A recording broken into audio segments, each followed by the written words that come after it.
এভাবে ঝিম ধরে বসে থাকলে কি সমস্যার সমাধান হবে? কি করবো আমি? কি করতে পারি আমি? বলো। অনেক কিছু করতে পারো। মুন্নির চোখ থেকে অশ্রু মুছে দিতে পারো। চোখ থেকে অশ্রু মুছে দিলেই কি কান্না থেমে যায় শোভা? যায় যায়। যদি সে বুঝতে পারে তাকে আর কাঁদতে হবে না।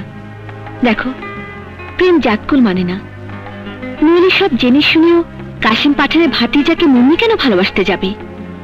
রাসু বলছে সে মুন্নিকে ছাড়া বাঁচবে না। হয়তো মুন্নিও তাই। কি বলতে চাইছো তুমি?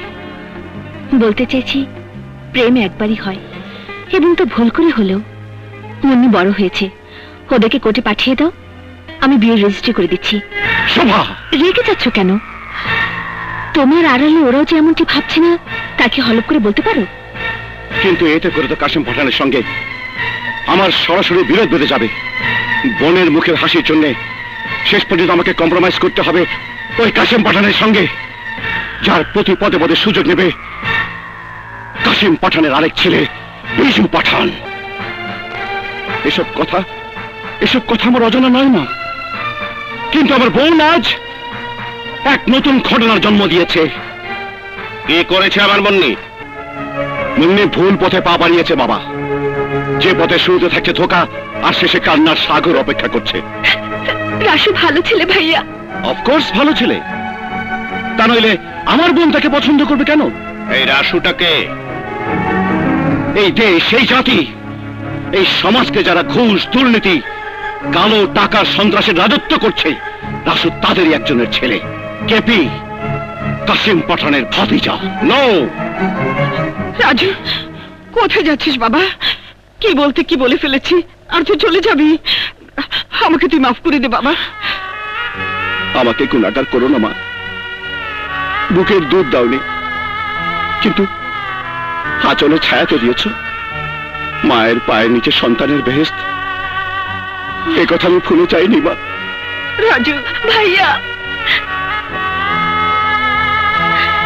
মুন্নি রে, এই হাত দিয়ে তোকে চড় মেরেছি,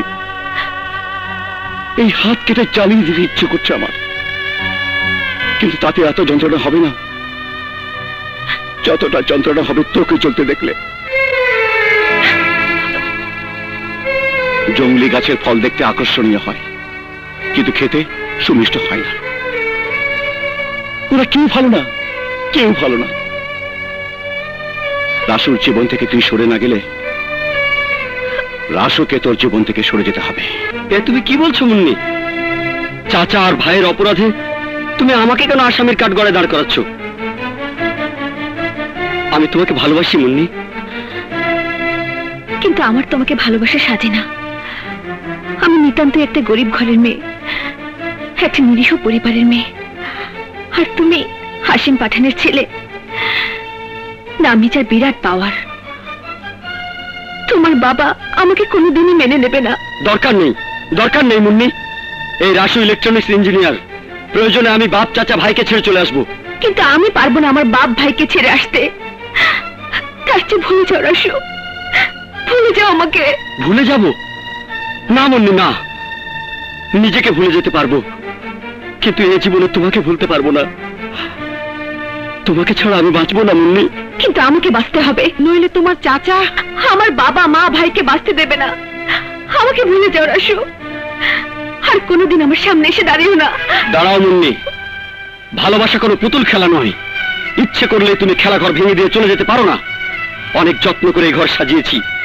তুমি আমার সেই ঘরের মানুষ প্রিয়া, তুমি আমার।